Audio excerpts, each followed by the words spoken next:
thanks for joining us on this session where I talk about what will really make you stand out in a remote internship. And this is something we are doing in the context of the current COVID-19 situation, because of which most of you are, I think, involved in remote internship. So before I go on to talking about the few pointers which will definitely help you stand out in a remote internship, let me give you a little background about Internship Bank and what we are all about, at least for those of you who are new to the platform. So to put it in a couple of lines, Internship Bank was started in mid-December 2019 as an online platform aimed at providing internship opportunities to young females from senior women professionals. So the idea was to connect first-generation professionals, young women coming from humble backgrounds, from lesser-known colleges, to internship opportunities which they would have otherwise found difficult to secure, and also during their internships to get the help, to receive the help of senior women professionals who would act as role models and mentors to these young females. So with that objective, we started Internship Bank in December 2019, and so far we've crossed the 50 mark. In less than 5 months of operation, we've secured over 50 internship opportunities. And we decided to do these webinars as a supplementary effort on our part to try and give you all the very best in terms of knowledge that you would need to excel at your internships.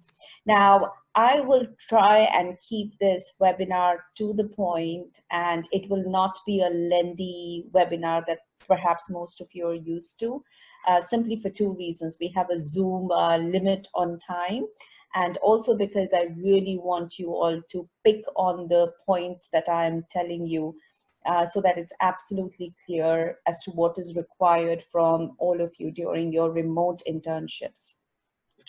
I want to make this as interactive as possible, so do feel free to shoot me any questions that you have in mind while I'm talking, or you can wait until I finish and I'll make sure that there is a question and answer session at the end.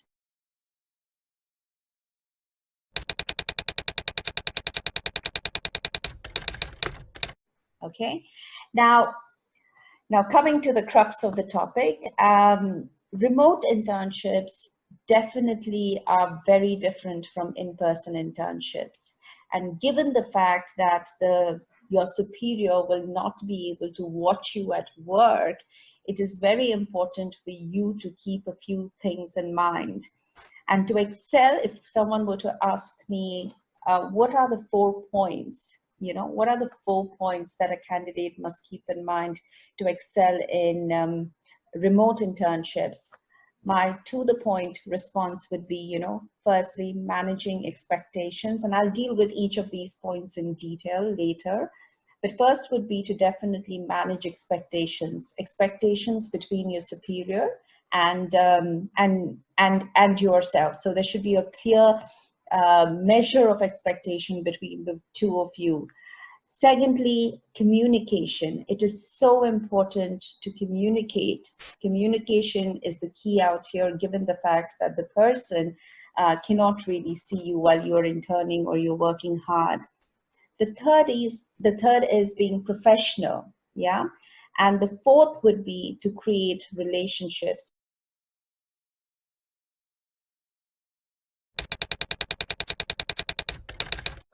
Now, how do you manage expectations? Like I said, the first point that you really need to keep in mind is managing expectations.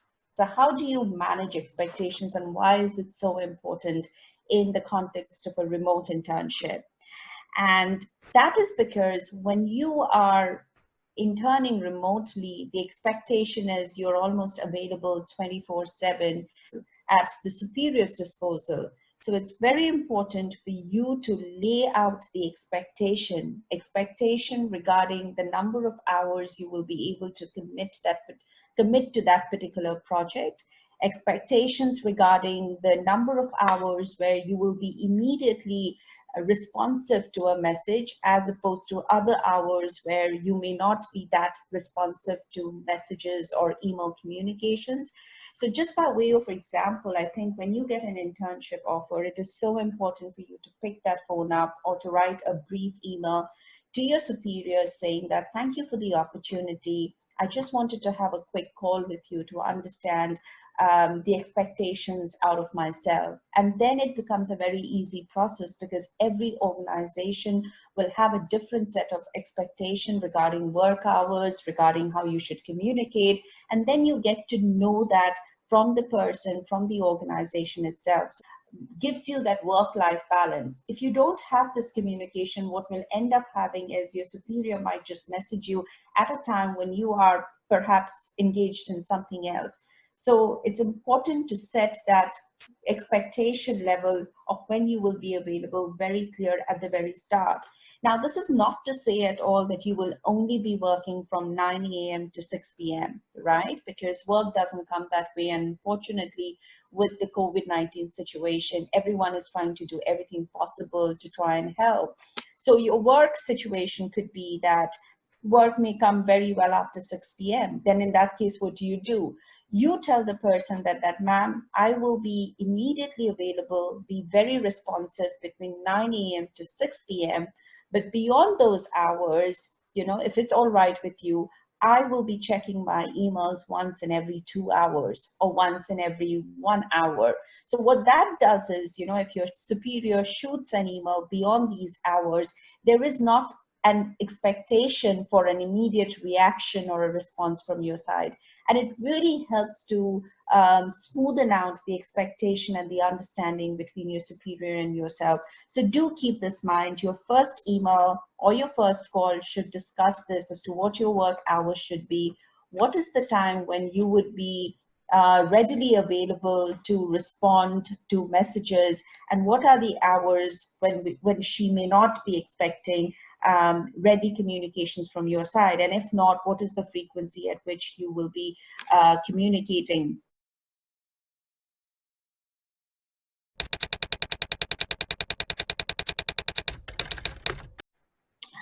So the other thing that is the key to a remote internship is communication, right? And because the person is not able to see you during the internship period, it's human nature. When you don't see someone working, the automatic assumption is perhaps that person is not working, or even if he or she is working, that person is not working hard enough. So here comes your second pointer, and that is regarding communication. In a remote internship, guys, remember, it is better to over communicate than under communicate, right? And how do you communicate? That communication, most likely in your situation, given the fact that you are relatively junior in the organization, will perhaps take more by way of an email exchange. So what are the things you will communicate on a daily basis to your internship provider to make sure that you drive down the fact that you've really been working hard, and you are not whiling your time away because that person is not able to really see you at work? Every day when you accomplish, every day after you finished your internship or the tasks that were given to you, make a note of what you have achieved during that day. So the summary would be like, the subject of the email could be tasks achieved today or tasks completed today, and list down what are the things that you really achieved during that particular day, right? So then whatever work you've done throughout the day, you're listing it out, and you're making sure that your internship offerer is well aware of what you've been doing, right? So that's one way to make sure that you get the due recognition, and there is an absolute clear communication regarding what you've been doing is made available to your internship offerer. The other thing you must do is set goals for tomorrow. It could be for tomorrow, it could be for the week, so that when the deadline comes, you are able to match and tell your internship offerer, these were the tasks I set out to do, and this is how much of the task I've achieved so far. So you're not only telling your internship offerer at the end of each day what tasks you've accomplished, you're also telling him or her what you're planning to accomplish over a period of time, or over a period of over the period of a month. And what that does is it helps your internship offerer realize that you're a very proactive candidate. And mind you, whatever I'm telling you right now, don't wait for wherever you are working or interning, don't wait for them to tell you. It is okay for you to just sorry, I'm admitting a few people out here. So don't wait for the organization to tell you what to do. It's fine, whatever I'm telling you right now, to implement it, because these are the very basics that any organization would expect out of you. And if you were to demonstrate this, even without them asking you, I think, you'll definitely stand out. So you're not only summarizing what you are doing at the end of each day, you are also setting out your goals, which shows that you are thinking about the project on a long-term basis. You're not one of those interns who just does what was told to them. You are now thinking ahead, and you are thinking of improving of what you've done today, or you are thinking more about the project and ways and means in which you can help. So that's another thing that can really help you set apart from any other intern. Over communication is better than under communication.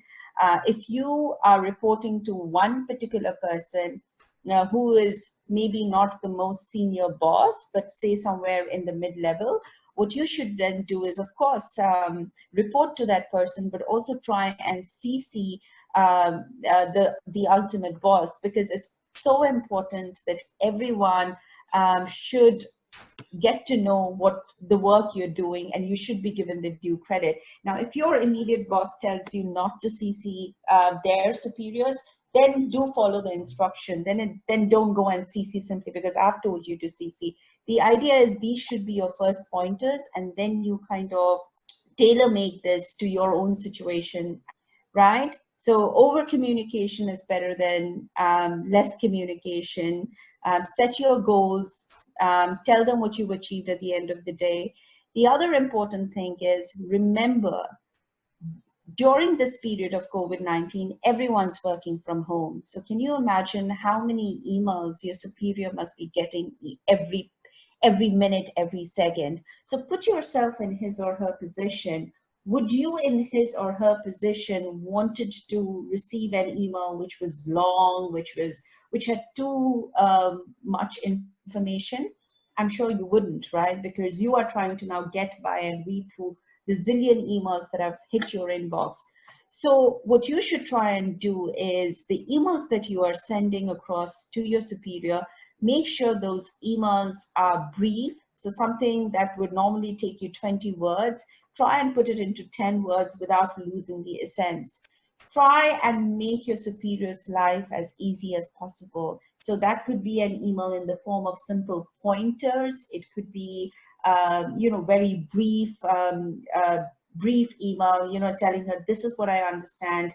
If you, should I just call you to have, should I just call you to give you more details about my findings? So you need not put everything into that email, guys. And you want to keep the channel of communication open with your superiors, not just by way of emails. You want to be able to talk to that person. Remember, guys, people remember you when they talk to you, when they see you. I don't think many of us will remember each other if we've only communicated with each other over emails. So do not lose the opportunity to pick up that phone and call. So even when you're sending that email, put a brief pointer, tell them what the crux of the matter is, and say, hey, you're more than happy to get on a call and explain to him or her more details about your findings. So that does two things. It saves your senior from insanity to read a long email. She'll be put off by long emails, so do not send long, detailed emails. And secondly, it opens up doors of communication whereby you get a chance to talk to your superior and thereby build a relationship with your superior. The other thing I would really like to emphasize on is, and I've personally come across this, and it's very frustrating for me, is that people will use all modes of communication to communicate with you during your remote internship. So your superior, could be trying to do a lot of things at the same time, and maybe she finds it more convenient to communicate with you via WhatsApp, say for example.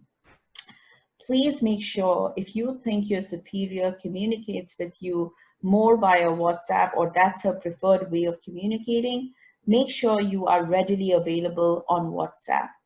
The medium of WhatsApp was created for immediate response, unlike emails where it's okay if you respond in 2 hours or even 24 hours or 3 hours. When someone sends you something on WhatsApp, there is an expectation that you would immediately respond as soon as you've had a chance to look at the message. So for heaven's sake, make sure your WhatsApp is on. I often see many people on WhatsApp, they all give me their WhatsApp number, but then when I start messaging them, I only see one tick, simply because you've probably not logged into your WhatsApp, or you've signed out of it for some time. Do not do that. If you've given someone your WhatsApp number, at least during the time you are interning remotely, do make yourself available so that in case of an emergency, the person can directly communicate with you as urgently as possible. So that's another thing to keep in mind. The other thing, guys, I think I should point under this heading is the fact that I know many of you in India may not have the kind of internet connectivity or downloading power, say, that we here in Hong Kong have, say, for example. So many of you could be facing internet connectivity problem. It is so important that in your initial call with the company, you clearly set out your limitations. There's no shame. All of us here are here to help you. We understand the limitations under which each one of you are working. So please clearly communicate if it is a problem about, any internet connectivity issue or downloading problem that you might have. There are ways to get around it. For example, one of my interns was facing a problem downloading documents. So what we arranged for was, the organization, I asked the organization to simply download those documents to her, WinZip it, and send it across to her as an attachment to an email. Now, I know the solution sounds pretty simple, but the point is the intern was very scared to even point that out. It is better to point out than be taken to be a bad intern who wasn't responsive or who really didn't do a good job. So clearly set out your personal limitations, in the process of managing expectations between the superior and yourself. So that's one thing. Make sure your emails are brief. Make sure your emails are easy to read. So you could put your emails in a point-wise format. You can send your queries. It is okay to have queries during your internship, guys. No one, I don't think any superior will tell you off for asking questions. But what superiors would really get irritated with, if you ask questions one by one, consolidate your queries. Of course, there are situations, wait, in that situation, go ahead and ask those queries. But for situations that you think your queries can wait, I think it's best to consolidate them at one go and then send it across to your superior for a response. These are some of the ways in which you can really stand out in a remote internship.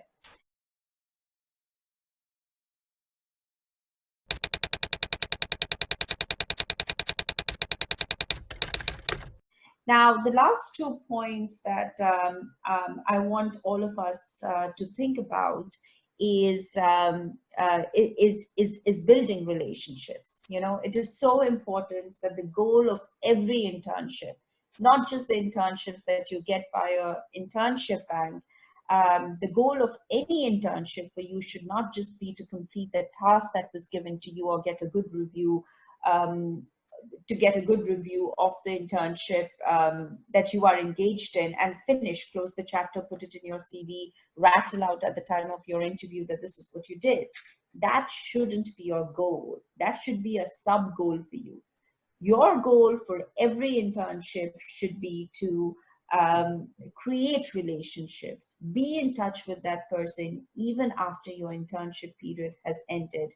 When I say the person, I mean your superior at the internship place. So now, how do you create relationships where you are really not being able to, where you're really not being able to meet or see that person, right? So first and foremost thing is grab every opportunity to get on a telephonic call. Grab every opportunity where you can get onto a Zoom call, because what happens in a Zoom call is you can see the person can see how you look, how you interact, and there's a greater chance of that person remembering you via Zoom call and a telephone call than otherwise. So grab every opportunity to build relationships by making sure that you get on that Zoom call, talk on the telephone, and most importantly, offices nowadays are socializing over Zoom calls. So you have these virtual drinks that are happening, virtual coffee that you are happening. So if you get an invite as an intern to attend any of those, please do not underestimate those events saying that, oh, they don't relate to law, so, or they don't relate to the subject area in which I'm interning. So why should I waste my time by attending these social calls over Zoom? These are also important because they help build your relationships and help people to remember you. So do take an opportunity to get involved in these social events also. The last thing is being professional. Make sure that your home setup from where you're operating is set up to be like an office. Have a structure, have a discipline. When you're working remotely, it is so easy to fall back to be not disciplined at all, probably just, walk into the kitchen, grab a cup of coffee, and then respond to an email. No, treat your work area, your study area, if you have the luxury. I know some of you may not have separate rooms for yourself, and that's okay. But what I'm trying to tell you is create that little corner for yourself, your little office, and work as if you would have, if you were to have worked from office. So make sure you have a set routine that, okay, 9 o'clock, no matter what is happening, I will sit in front of my computer and not get up from my computer as I would not have done if it were an office, and work through the day. So nothing changes, guys. How you dress is also important. I know you're working from home, but trust me, when you dress professionally and you sit at a desk to work, you work better. At least for people like myself, it's very important to dress professionally. You never know when a Zoom call is scheduled, right? You want to look professional. So I would say, especially given the situation that we are in now, that even if you're working from home, I'm not asking you to put a tie and a suit or something, but what I'm trying to say is be ready, be professionally looking. The more you stay away from video, I know you have the option of putting yourself on video, but remember, guys, when you do that, you're losing your chance for your superior to look at you, remember you, and creating that relationship. And that is something you want to avoid at any cost. You want to be remembered, right? So dress professionally, create a routine for yourself, work as if you're working from office. What I do while I'm working remotely is put my headphones on, even when I don't really need to hear anything, because that's a cue to my family members that I'm working. So even if they see me from a distance, no one is calling me out because they know I'm working. You could do something like that. I'm not saying you have to have a headphone on when you're working. So make sure it's a silent zone if again it's possible. I know many of you may not have the luxury of a separate room, and I totally understand, but this is more for people who do have that luxury. The other thing is, when you are working remotely, remember everyone else in the office is also working remotely. So if you face any problem, say technical problem, computer problem, don't just call them up and say, hey, I have a problem. You don't have the luxury now to have an in-person help. So better, be proactive, try and resolve the problem yourself and see if you can at all resolve it. If not, then do let the person know that these were the steps you've taken and you were still not able to resolve it. So do try and keep that perspective in mind. The way that you are a little inconvenienced because you are working from home, so are the other people.